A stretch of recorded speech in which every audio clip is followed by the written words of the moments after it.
was like, okay, I get it, Mr. Broker. I'm back on the MLS being an agent, whatever. And then it hit me and I was like, wait a second. I get it. And it wasn't even me that had clicked with. It was my TC at the time, Kyle Holder. He turned to me, he's like, dude, we just got 2.5% commission. Fell into it where every deal I had done prior, I just had the listing agent represent me. That's what I thought was like dual agency. Like they're going to have the incentive to get the deal. Let's just do it. And then there was one deal that I just had forgotten why we'd written the offer. I think the agent had said something like, I'm not going to represent both sides. And I was like, well, the numbers work. And they said, yes. So I was like, okay, well, I could just go out there and represent myself at this point. Once it finally clicked what I had done, I represented myself as the buyer.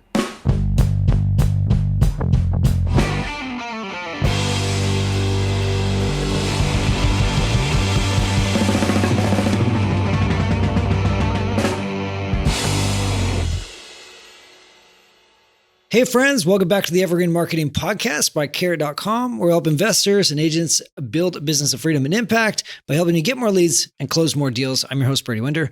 I got Ryan Zolin on with me today. I'm really excited. We hit it off a few months ago, got to know each other, and I've been excited to have him on the podcast. If you guys saw Carrot Summit, you caught his session. There's going to be a lot of overlap between that and Summit, but I know if you're listening to the podcast, you might not have been able to make it.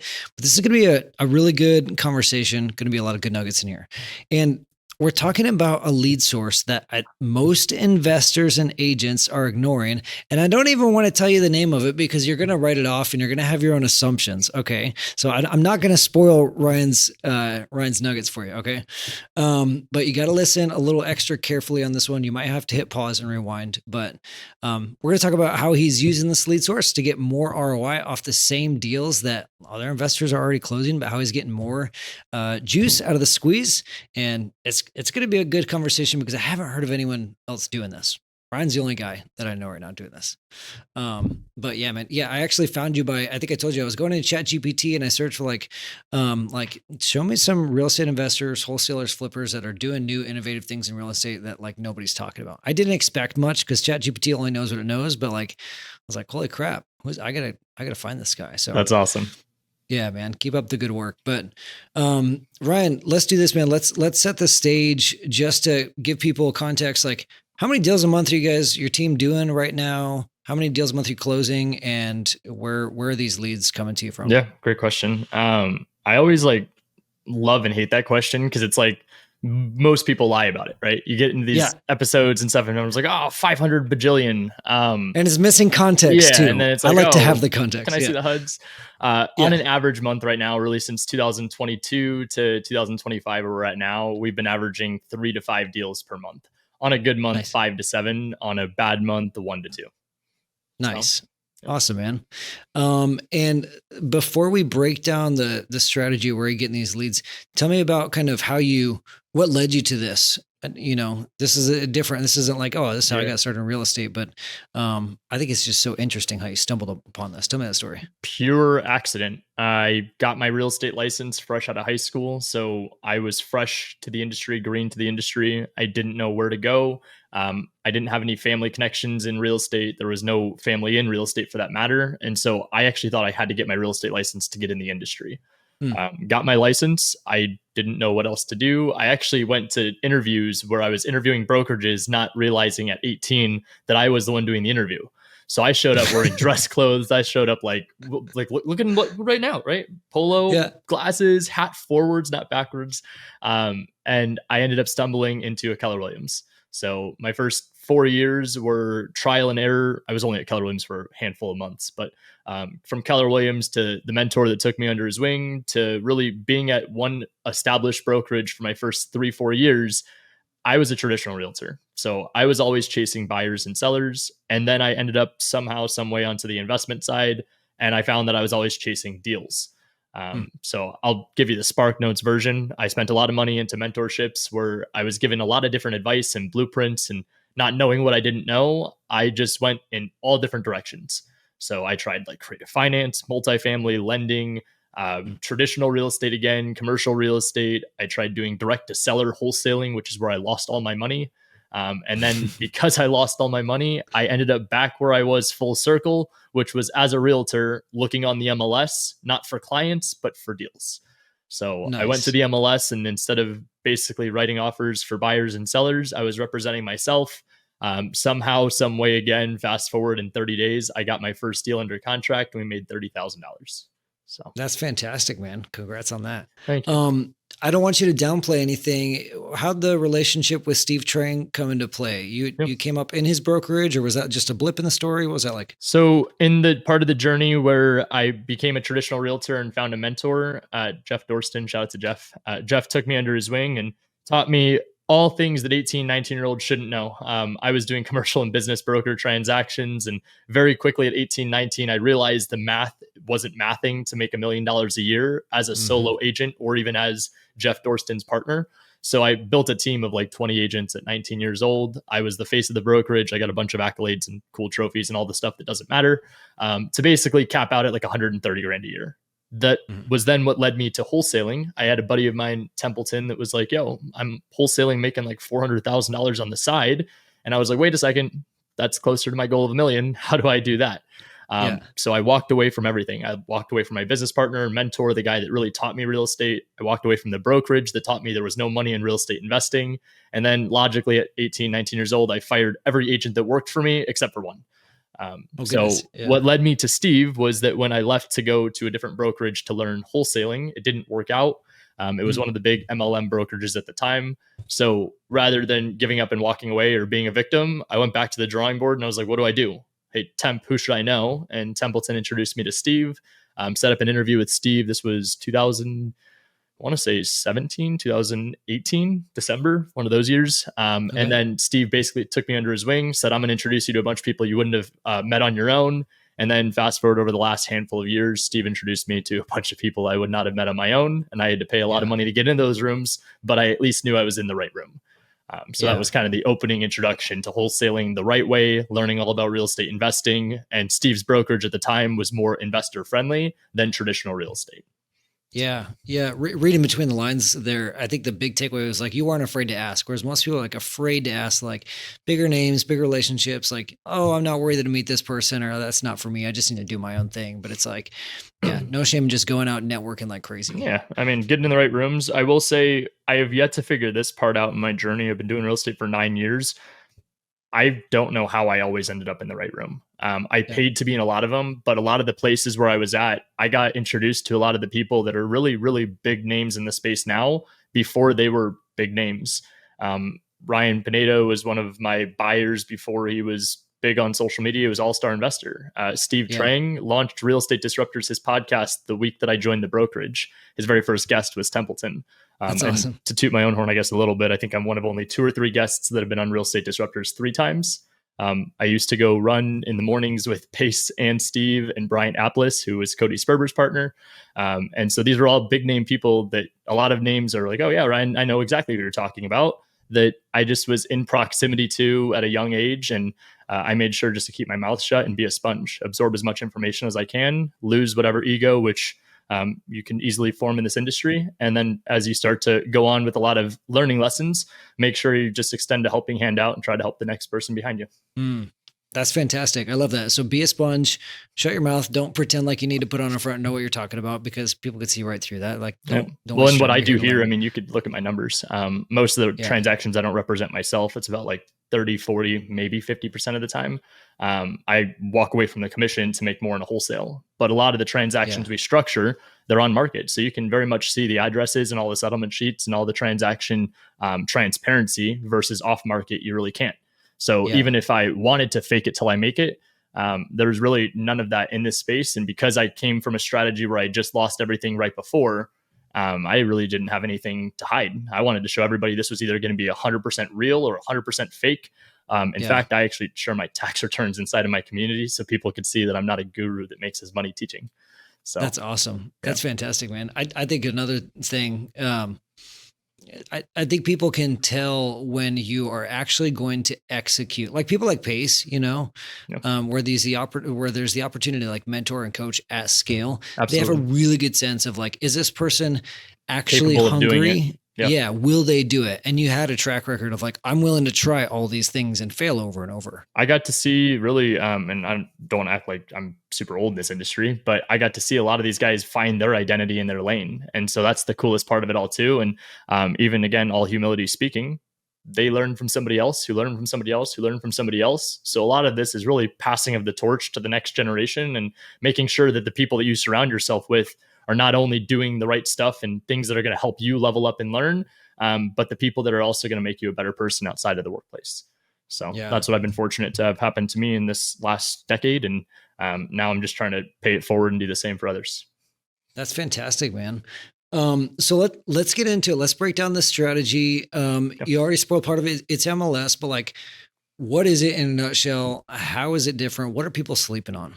Yeah. The easiest way of how I try to explain this is that there's acquisitions in real estate investing and dispositions.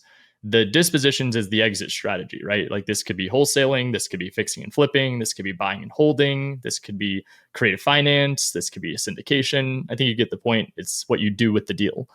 The acquisition, I found, at least, I don't know, correct me if I'm wrong, but I found there's only really 4 acquisition strategies. Mm-hmm. There is direct to seller, which is what I lost all my money doing. With that said, I try not to be biased. There's more money to be made off market direct to seller than there is on market. The problem with direct to seller is that to do it at scale, you're spending thousands of dollars a month in marketing. So that's the catch 22. Direct to seller has money, but it requires money. Joint ventures is how I was taught to wholesale. So it's not bad, but it really only works if you are a big disposition wholesaler. If you have a lot of buyers in your database that are actual buyers, if you could help people close the deals, it's really not easy being on the front side of a joint venture, at least what I found, again, to scale. The other 2 options are really what I highlight. It's working with real estate agents. People usually say this is to get off-market deals. I think it's just to get deals on market or off market. But working with realtors, they're in the trenches. They're the most qualified bird dog. And hopefully realtors don't take offense to that. You got a real estate license. You went through schooling. You went and passed a test, and you paid to get a license, and you paid your dues annually, which has one of the most valuable tools of all, the MLS. And that's the 4th option. So you go where the most motivated sellers are. They've already listed their house for sale. And rather than listening to mainstream media, which is that there's no deals on market, it's all overpriced, have the awareness of the market we're in, where interest rates are high, inventory's sitting, nothing is selling fast. So after 90 days on the market, you might be the only option available. So those are the kinds of things of what I separate to start: acquisition, disposition. I focus on acquisition. I focus on what I think is the hardest part of the entire transaction, which is finding the deal. And again, not that it's super sexy, but I ran out of money. So I didn't have all the money in the world to go and spend on systems and processes and leads. So I went to the MLS and I became the buyer and the seller. After you build up enough capital, tell me to pound sand and go and do a different strategy. You've got money in the bank. Otherwise, you keep continuing on, you build up some capital. This becomes the primary acquisition model. And if you've noticed everything I've said, I haven't covered a single thing about disposition of what we do, because I believe dispositions and exit strategies are really dependent on you and where you're at in the journey. Nice. I don't believe that anyone that teaches you that you have to wholesale or have to flip or have to do creative finance or have to buy and hold has any of your best interest. More often than not, they're probably trying to get you to bird dog for them. So what I would encourage you to do is to create a roadmap. Wholesaling is active income. Fixing and flipping is bigger active income. Buying and holding is only really done, in my eyes, to lower your taxes. And then after that, whatever else you want to do in this roadmap vision that I just created, creative finance, lending, buying and holding more, flipping more, wholesaling more, or any other strategy that someone else has come up with online, knock your socks off. You've already made enough money to where you're buying rentals to lower your taxes. I've done my job. I really believe most people should start with wholesale or flip, just depending on your experience in life. Nice. Okay. So, speaking of wholesaling, what kind of, I guess so many questions, but what kind of properties are you looking for on the MLS? I look for nice properties. I don't like ugly houses. Ugly houses are ugly. And everyone's looking for ugly houses. My number one like wholesale property I do is like a 1990, late 90s, early 2000s type home that has original oak cabinets, has original big 12 by 12 square tiles, has the standard stock builder kitchen and bathroom. Those are the kinds of things that I'm looking for. And then I've found that depending on your buyers, most of my buyers right now are not looking for full guts, tear downs. I'm rearranging or adding square footage. So instead, what are they doing? They're looking for cosmetic lipstick type remodels, which in this case are some of the just older, outdated homes that are not prehistoric type vibe, right? Anything that's late 90s, early 2000s, maybe even early 2010s, that's our perfect criteria. Okay. So late 90s, early 2000s, light remodels, light rehabs. Yeah. are you looking only at like 90 days plus on market? Like, what are your other filters? It's a lot. Is that a Keywords. loaded question? Yeah, for real. I'm like, I can make a whole lesson on that. Keywords is one. There's like 4 different sections. You could look at keywords on the MLS. This could be a specific filter. This could be a public remark, a private remark. Some MLSs have sections for even appraisers or assistants or inspectors. So keywords, days on market. There's literally some buttons on MLSs that are for fixer-upper properties. There are some buttons on MLSs for pre-foreclosure, for probate, for homes that are about to go into some sort of distress or motivating factor. There's things that are all over the MLS. And then without exposing all my cards here, there's something to do with data. If you can start to read the numbers and analyze them, I probably sound a lot smarter with my glasses on right now.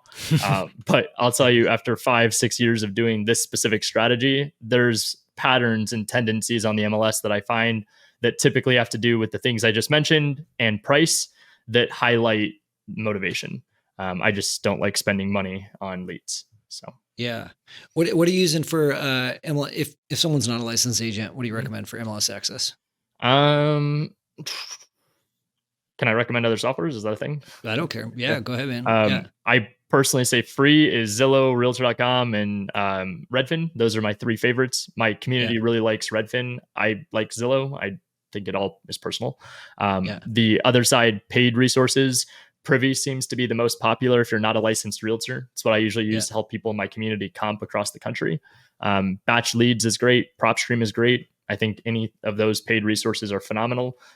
Really, the CRM conversation, the alternative to the MLS conversation, it's really the same answer across the board. It's going to be the one you use. So this is not meant to be confused with drop everything and go get a real estate license. That's not the answer. It's get a few deals done wholesale, bird dog for a couple people, and then go get your real estate license. And not a tax person, but write it off. Yeah, absolutely. So so I got a good idea of like what you're looking for on the MLS. What's your shtick? What's your pitch to agents? How are you approaching them? I'm doing what I say is like the Lord's work, but I'm doing what no one else seemingly has done for them in their entire career. And I could say that with confidence because it didn't happen to me either, even when I paid to be in the rooms. So who am I calling out? Their broker, their team lead, their mentor that's going to take 50% of their first 5 deals at the brokerage, the real estate school, the brokers that you also interviewed that gave you whatever dream and case scenario that they were trying to give you as a pitch to join them. All the people that told you the things that are not 100% possible yet from the start. And so I want to teach you how to do this from the start the right way. I think the foundation is going to be the strongest when you at least start with strategies that are free. You're going to make mistakes. So why waste money? I want you to make mistakes on something that's not going to cost you money. It's going to cost you time. And then once you learn from those mistakes and you have the money to spend, again, tell me to stick it somewhere and go and spend the money on marketing if that's what you choose. I'm just telling you my experience wasn't all that fun and dandy, especially nowadays where all smoke and mirrors is marketing. Look at how good this is over here, or look at how good this 3 or 4x return is over here, or 5x ROAS guaranteed, or you don't pay. None of that is real. Like all this stuff you're going to pay and you're going to not have any guarantee. So what it comes down to is how good are you? How good are your systems? How good are your sales skills? Do you have a full understanding of how to do this business? And if all of this is stuff that you're feeling like I'm calling you out, that's not offensive. It's good. That means that you're now at least more aware that you shouldn't be spending money on things that you don't need yet. Get out the phone book, get out your cell phone, get on Zillow, go to drive around to open houses, go and find the properties that aren't selling, start with 90 days on market, and have some conversations with realtors. To get back on track, it's a lot of education. I have to make sure the realtor understands how I got to my number. And usually from what I found, ARV is not the issue. Most realtors think you could renovate a house for 10 grand, and then they have a problem that I'm not a church or a charity, and I want to make at least 10% of ARV. So let alone when we start talking wholesale, that's a whole other conversation. I have to educate the realtor on how our numbers are what they are. What's your intro? I feel like this is probably like one of the most critical things about like how you position yourself. So I'm the agent, I was going to make up another name. I'm Brady. I'm Brady the agent. You just called me. What's your first line? Hey, Brady. Calling about 123 Main Street. Is it still available?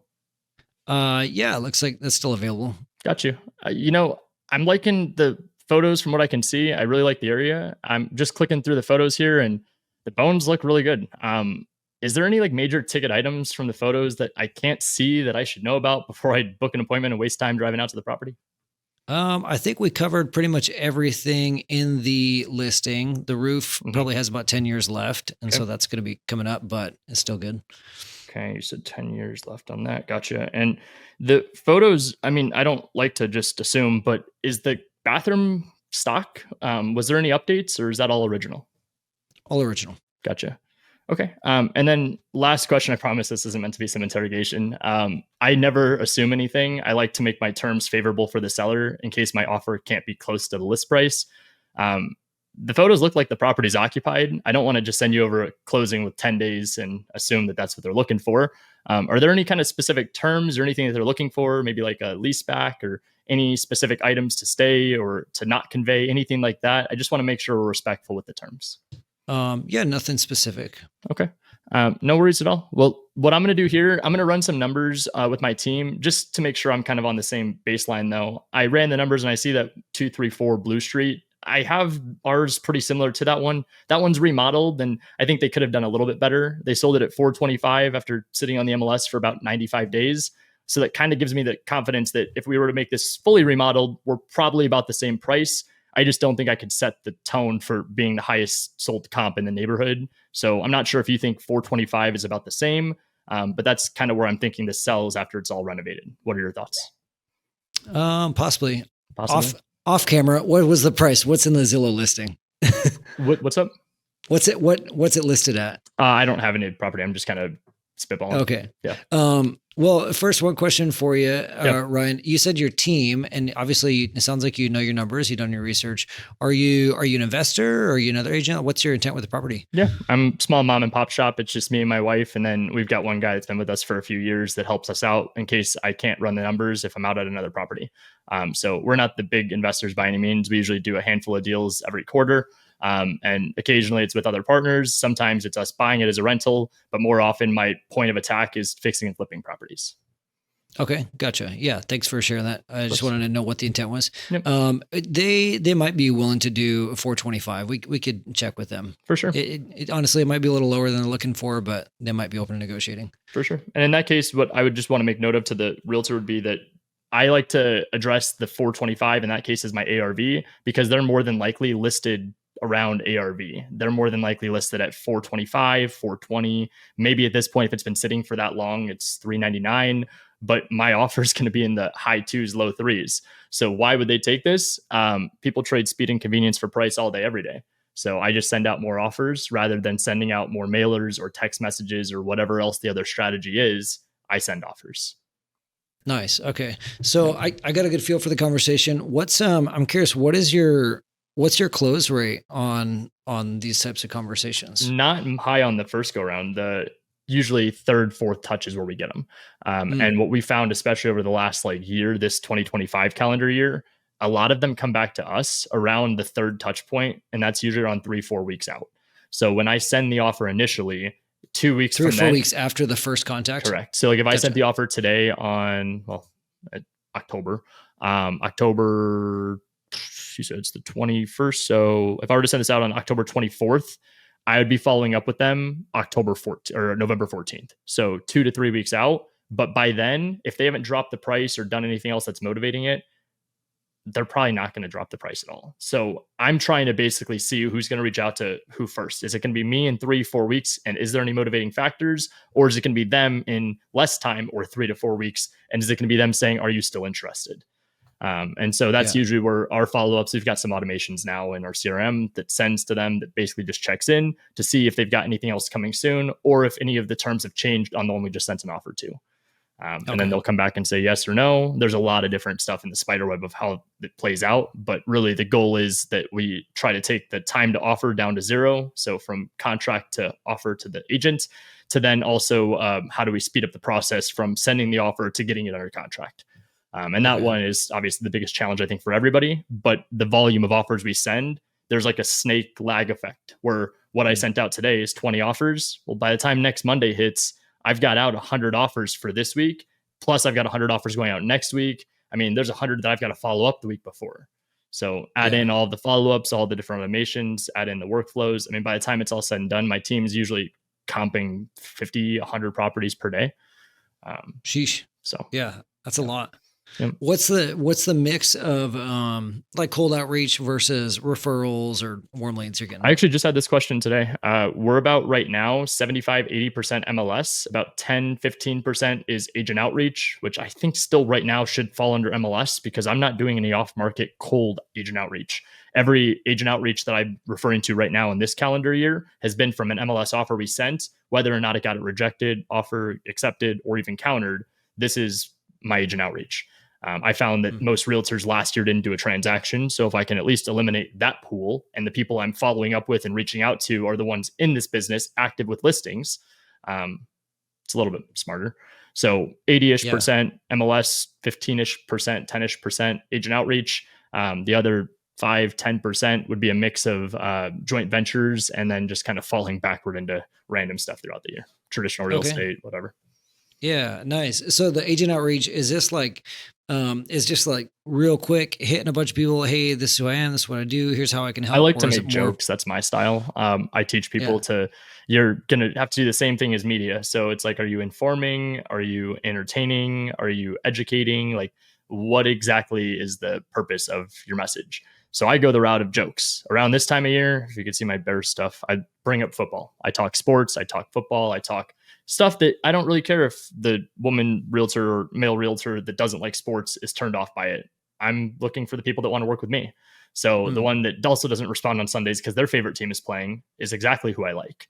The other approach, I mean, you could absolutely just spray and pray. You could spray out offers. You could spray out text messages.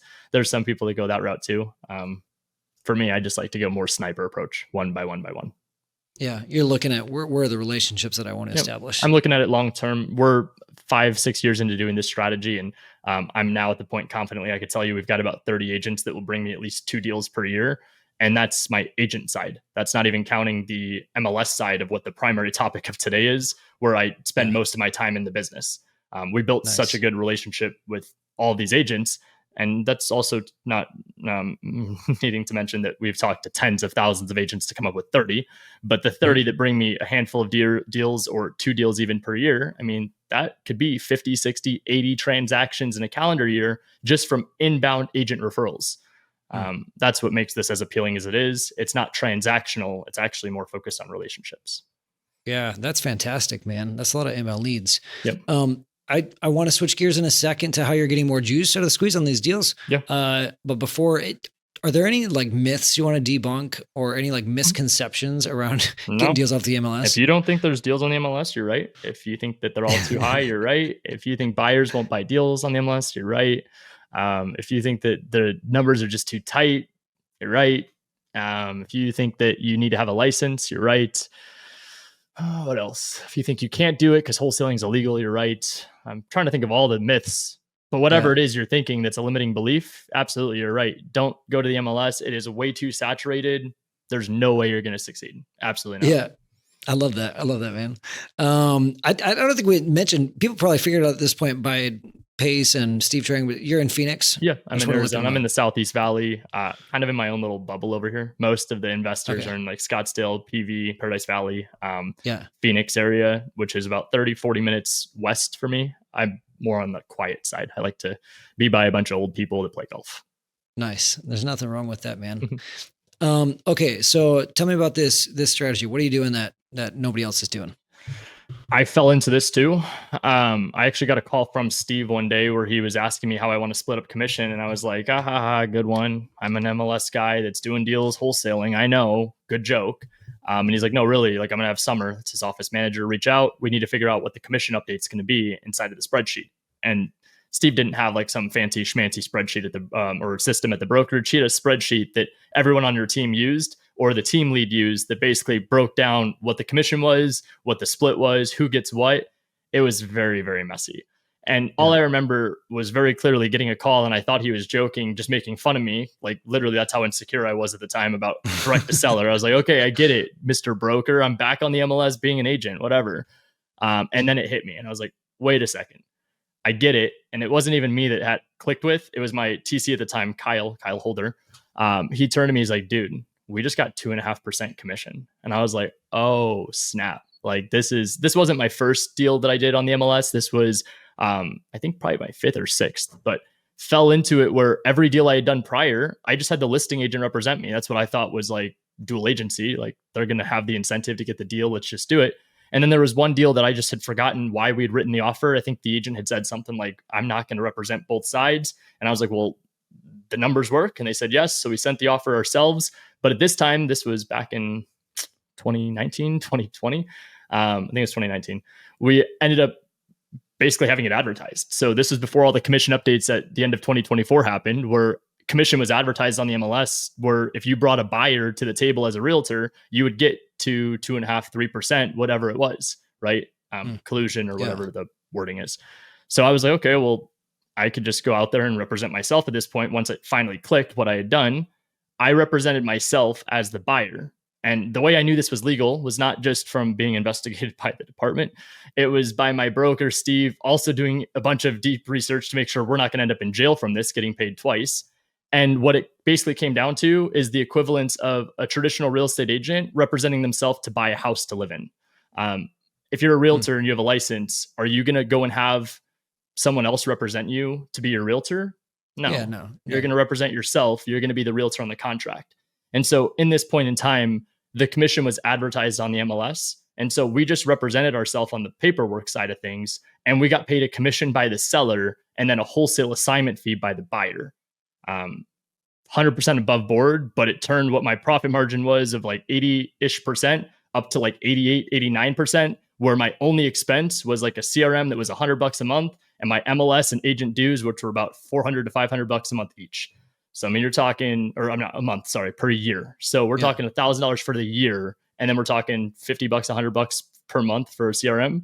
So just call it $1,000 for easy math for a CRM, $1,000 total for being a realtor, $2,000 for the year to be able to go and do everything that I was doing and make basically an infinite return. It was pretty stupid. The only thing I didn't know what I was doing was because no one else had done this before, or at least taught this. I didn't have a system. So I went to the drawing board. I actually sat down with my team, Kyle, and with Steve and a bunch of people at Steve's office. And I started just drawing out what we were doing. And I was like, well, this sucks. Like, this is a lot of offers we're going to have to send. This is a lot of negotiations. And then it kind of just hit me again. And I was like, well, what's the alternative? The alternative is I'm going to be going and chasing buyers and sellers. Buyers, with all respect, champagne taste on a beer budget. Anything goes wrong, it's my fault. Sellers, everyone has that best house in the block. And then on the investment side, my only other alternative is where I lost all my money before, which is going and spending it direct to seller, trying to find motivated sellers. Choose your level of hard. That's all hard. And so that's where I kind of lost the bias, and all the ego was after losing it all. I was like, well, wait a second. Anyone could do this. You don't need a license. It helps for sure. But when you have a license, you could do what we teach is the double dip strategy. And now you could get paid twice, and you really don't need to do that many deals. One deal per month could make you $20K. So, I mean, we're talking $240,000 just off of one deal per month. Okay, fine. You're a JV king, right? Or queen. You have to split it 50-50. You're at $100,000 plus 120 on the year off of one transaction in the month. That's where this becomes scalable. And so it took me a lot of time, took me a lot of studying and basically researching the numbers every month on the MLS to find what our strategy dialed in looks like. And now I've got it to the point where it's systemized. I could plug anybody in and I can pretty much guarantee a result without guaranteeing a result. That's fantastic, man. What were some of when you stumbled on this, when you and Steve in the early days were like researching the crap out of it, trying to poke holes in it? I was going to jail. What were some of the things we were like, oh, I'm not going to. I tried returning the commission to the title company at very first. Like I was like, hey, I think there was a mistake. And then that's when I called title, Kyle called Steve. And so Steve started relaying to Kyle, like, hey, we need to sit down and talk about this. And that's when I was like, oh, I'm literally going to jail. And I mean, I didn't, but the title company also said, no, this is commission. And then they pulled up the HUD and they're like debit and credit. And I was like, oh, real estate school. I learned this. And so then I was like, debit and credit, buyer, seller side. Okay. Buyers paying wholesale fee like normal, sellers paying commission. They would have paid anybody a commission, whether it was me buying it to wholesale, me buying it to live in, me buying it or representing another buyer themselves. Like all of this would have ended the same. And now even with 2024's update, it's even more clear. I negotiated with my offer what my commission compensation is going to be. So now they even say yes when I send my offer. I haven't gotten to the point yet where if they say no, what happens? But because I'm representing myself, my buyer broker is kind of void. I don't need to pay myself a commission. I'm me. But if I am not myself representing myself, I've got to pay whoever my realtor is. So just be prepared. If the seller says, no, I'm not paying your realtor, that's the only out-of-pocket cost you're going to have as a wholesaler, is paying whatever your realtor's commission is. Interesting. I'm curious to hear what the investigation was like. Like, what were their expectations? I don't think they knew, to be honest with you. And the only reason I could say that now with confidence is like I see a lot of the regulations with wholesaling popping up, and they don't know what to call it. So Arizona, for example, is broken into House Bill 2747, where there is a wholesale buyer and a seller. I'm not a wholesaler. I'm a wholesale buyer and a wholesale seller. And if I didn't disclose that I'm a wholesale seller on one side, I could lose my earnest money. If I don't disclose I'm a wholesale buyer on one side, I could lose my earnest money and the seller could cancel. So really, you have to just make sure you fall within whatever the regulation is. But to answer just super truthfully, I don't think they have an idea. I think that they know it's bad. But what does that mean? I don't know. I know they were going after wholesaling, they're going after commissions, and they're going after creative finance. So those are the three big things to my understanding. And they've already taken care of what they think is two of them, wholesaling and the commissions. And how that all plays out in the next year, 2 years, 3 years, I mean, I don't know. I'm going to ride the wave regardless. I think that I fall in the category of the most ethical wholesaling because everything is so far disclosed on state issued contracts where the agent knows that I'm wholesaling the deal before they even accept the offer. And they don't mind because they don't have another offer on the table. Right. Yeah. You're going off after the right properties. Yep. Interesting. What are some of like the craziest reactions you've got from people around this, whether that's like an agent you're talking to or a student you're trying to train? That's a great question. I don't think I have anything like too crazy. And that sounds crazy to say, but on this side of things, agents have, okay, let me make sure I set the stage properly. The bar is not high. Okay. I'm a realtor. I'm allowed to say this stuff. But with that said, most of the realtors are not performing. They're not producing. So on this side of things, when I think of like craziness, the only thing is a realtor losing their mind on me, but they're held to a code of ethics. They're held to fiduciary. They're held to some standard, which is professionalism lightly. You get the realtor that cusses you out or yells at you or says this is the worst and most insulting offer. I had more crazy stuff happen direct to seller and more crazy stuff happen as a traditional realtor and team lead, where I saw things that I just couldn't wrap my head around as a young adult. Now looking back at it, I'm like, young adult Ryan judgment was brilliant, but I don't know how people do things.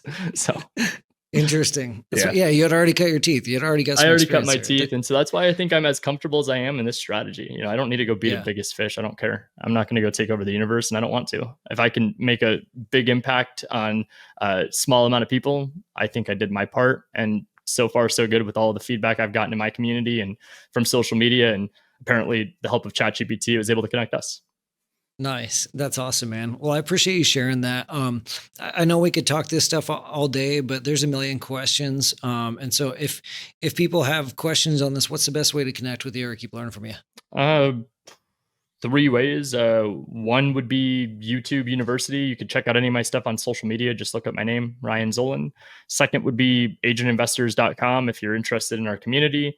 If you want to just dip your toes in the water, you can absolutely do that. I have a free community, school.com/real estate investing. I got onto school pretty early before the hype. Again, summary, right? Just right place, right time. I was on there before Alex was invested into it. And so I got the school.com/real estate investing domain. We're up to, I think, 5,000 something people. So it's growing pretty quick. We've been at it just over a year now. And my goal is really just to provide as much value as I can, whether that's free, that's me helping hold your hand across the first few transactions, or that's even just giving you enough free resources on social media and content to get you started. I want to make these conversations different than most of the conversations that are had. Nice. I appreciate that, man. That's cool. Likewise. Well, let's do this, man. I want to do 4 little rapid fire round questions. Anything else that you want to mention before we do that? No, man, I'm really appreciative of the world connecting us and ChatGPT again, and you reaching out and us getting to be able to do stuff like this to hopefully provide more value to others in the community. For sure, man. All right, well, let's do it. We'll shoot for about 2 minutes. We're looking for quick answers, which you've already delivered quick answers.